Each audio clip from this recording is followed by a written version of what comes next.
Salut les mecs et bienvenue au Bad Frank Video Club. Bah, si vous saviez depuis combien de temps je rêve de prononcer ces mots, eh bien nous y voilà. J'espère que cette fois-ci je ne me ferai pas jarter.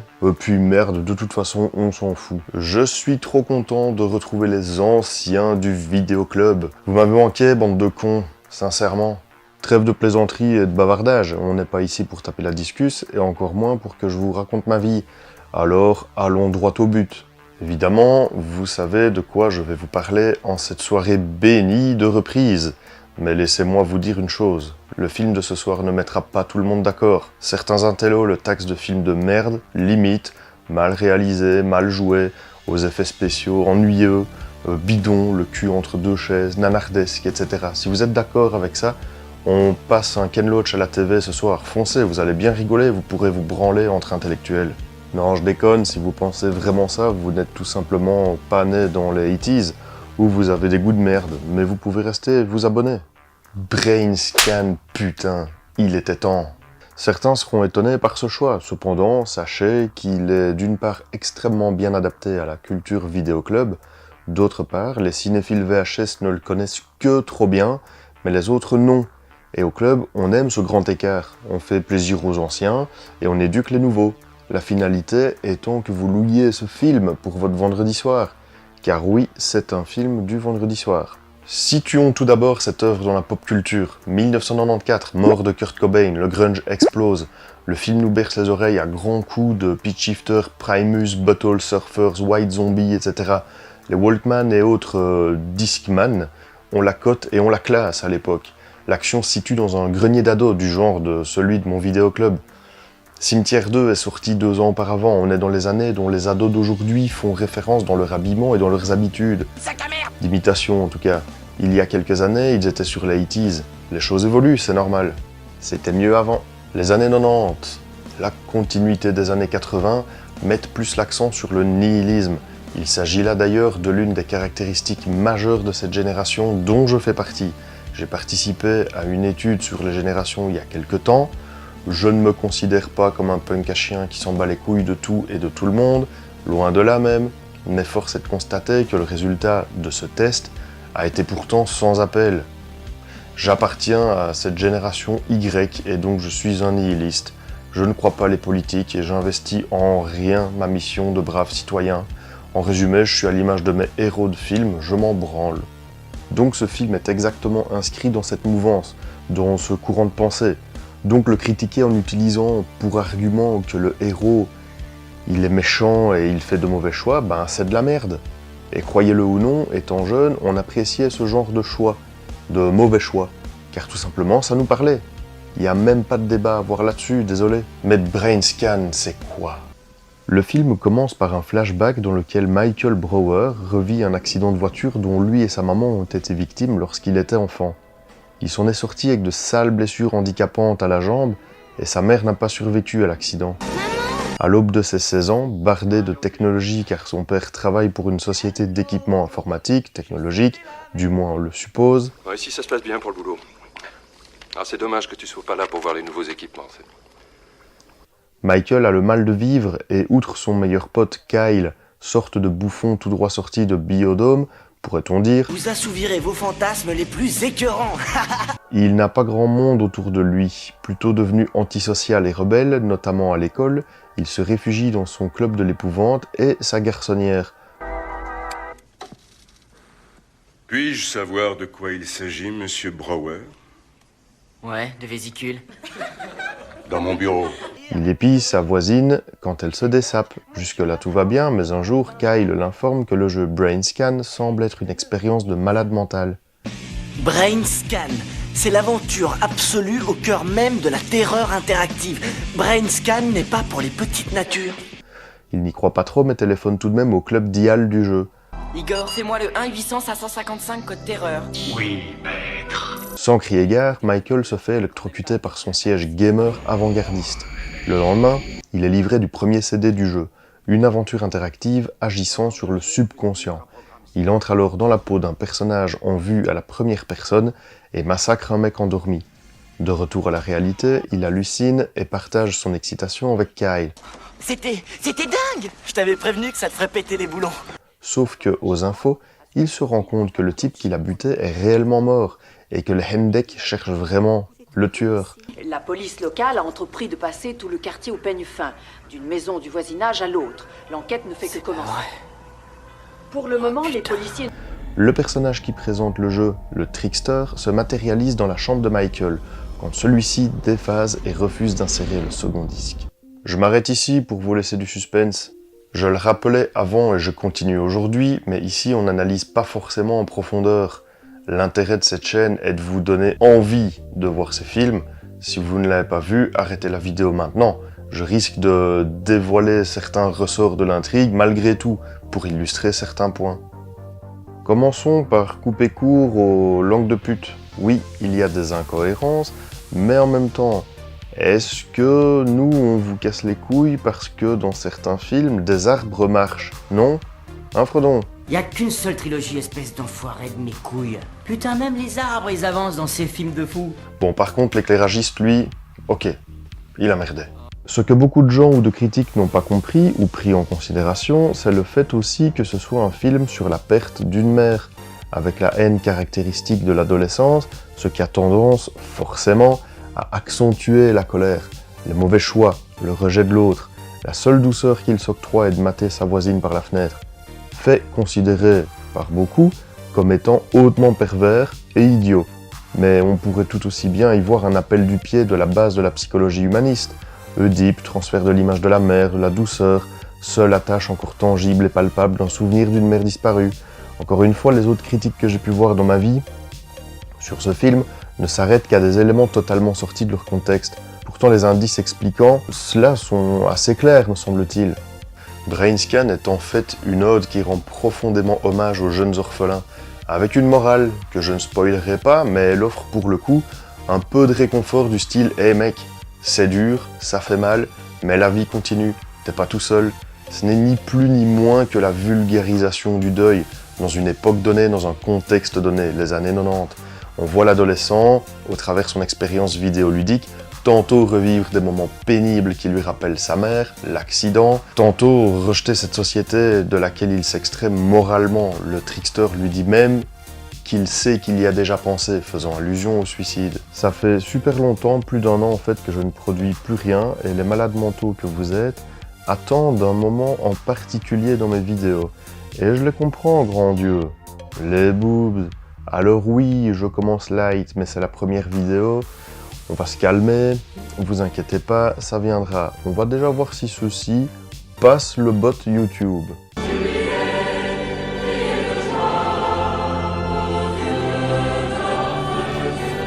Allez, on fait le check-up des anecdotes et petit moment sympa de cette pépite. Les plus de 30 ans se souviendront de Bill Clinton, le président américain précédent Bush pour les plus jeunes. Ce président a un peu forcé sa secrétaire à lui tailler le chicon dans son bureau avant de se foutre un cigare cubain dans le jambonneau. Le discours du proviseur et sa morale à 2 balles font belle figure, sachant qu'en arrière-plan, on trouve le portrait de ce même Clinton. Ou bien comme regarder des films pornographiques pour avoir une érection et violer des femmes, c'est ça que vous voulez dire? Je ne vous retiens pas, monsieur Brower. Vous noterez au passage que Michael est un type qui sue beaucoup. C'est magique.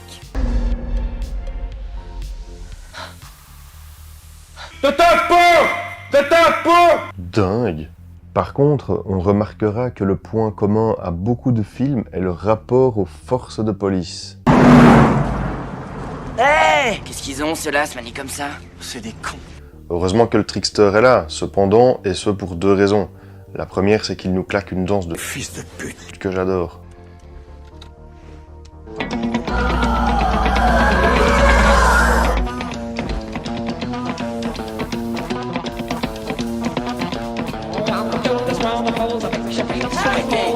La seconde, c'est qu'il sert mon propos en confirmant ma théorie sur le nihilisme. Après, c'est pas vraiment une théorie, hein. Moi je dis juste des trucs au sujet de trucs. C'est plus ça en fait. Quand il s'est mis à se tortiller à travers la chambre. Classique. Vous savez ça comment? J'étais là. Quand tu lui as découpé le pied, c'était du grand art, c'était magique. C'était pas censé se passer dans le monde réel! Réel, irréel, où est la différence? Donc tu ne te fais pas prendre. Il y en a une de différence, il y a une grosse différence. Si c'est réel, ça n'a plus aucun sens. Mais ça n'a pas besoin d'avoir un sens. Tous ces films d'épouvante que tu regardes, tiens, angoisse, angoisse, angoisse, ça a un sens. Non, on s'en fout du sens. On veut de l'angoisse, de l'angoisse, de l'angoisse. Je sais, je dis pas trop de merde sur ce film, voire quasiment pas. Mais j'en peux rien, je l'adore. Ah si, il y a bien cette scène qui m'énerve beaucoup.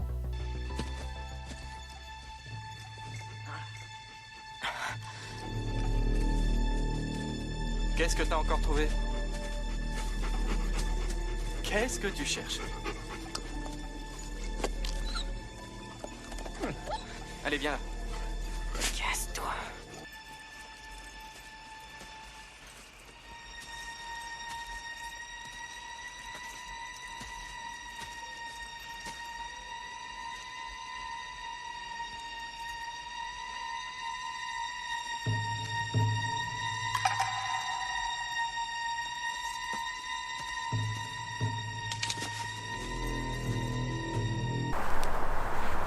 Où est ce petit con?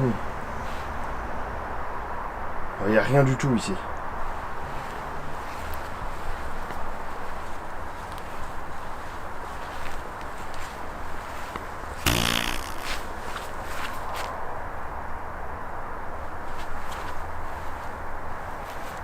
Je ne vois rien.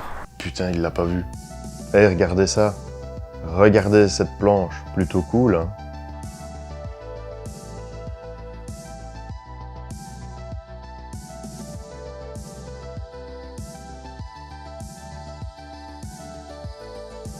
La musique du film, le thème en tout cas, a accompagné mon Discman des heures durant. Il reste dans la tête, c'est dingue. Le reste de l'OST est globalement jonché de super chansons, de super groupes des années 90. Pour des questions de droit d'auteur, je ne vous passerai pas d'extrait.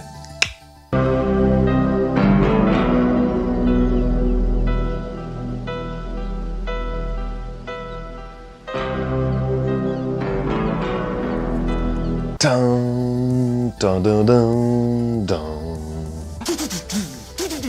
Tan, tan, tan, tan, tan.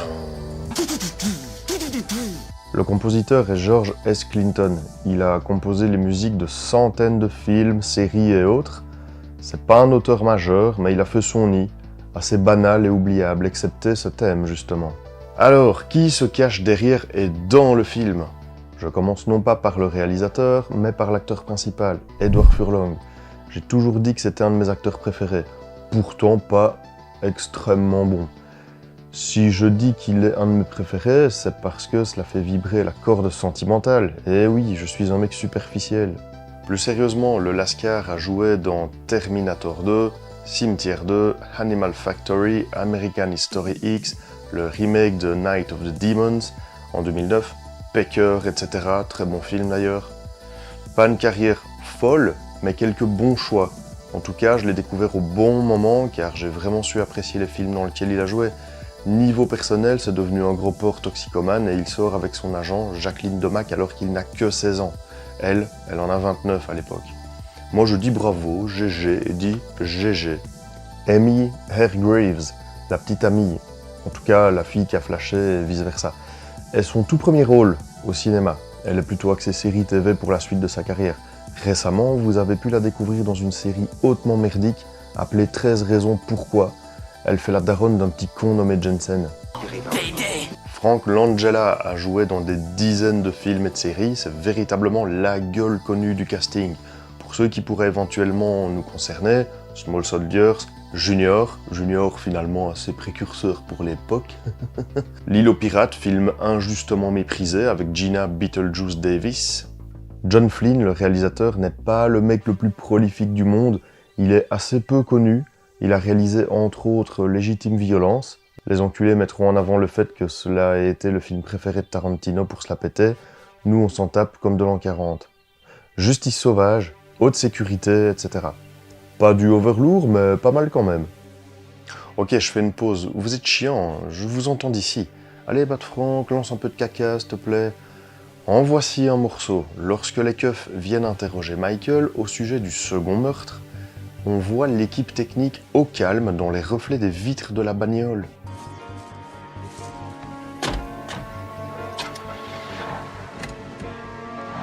Du fun fact, l'acteur qui joue Kyle, un ado de 15-16 ans donc, a en réalité 27 ans dans le film. Flynn, le réalisateur, ne pouvait pas blairer Furlong et devait lui mettre des baffes dans la gueule tous les matins pour qu'il daigne se bouger le cul. Pour en finir avec la team, François Prota, un Canadien, il a été le chef-op sur notamment Johnny Mnemonic. Avec un film comme celui-là, il ne sert à rien de refaire le monde, il mérite une réflexion et une analyse, mais il faut l'avoir vu, et je m'en voudrais de vous spoiler quoi que ce soit. En tout cas, sachez que ce film conviendra à toute la famille. Éventuellement, à partir de 10 ans, je sais que mes propos peuvent choquer parfois, mais c'est ce que je pense, et c'est ma vidéo.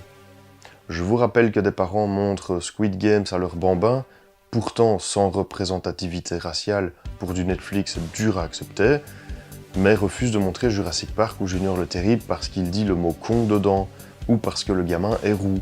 J'ai jamais compris le délire des parents New Age. De quoi est-ce que tu ris? De ta gueule d'enflé, pauvre con! Si vous appréciez mes vidéos, mais surtout les films traités, sachez que vous ne serez pas déçus, je vous le garantis. Il me reste à vous souhaiter une bonne soirée et surtout, cette fois, surtout, je vous dis à très bientôt les mecs. Merci pour votre soutien. Ah, t'as encore battu. J'en ai marre de ce jeu, je perds tout le temps. Tu veux pas qu'on essaie un autre jeu?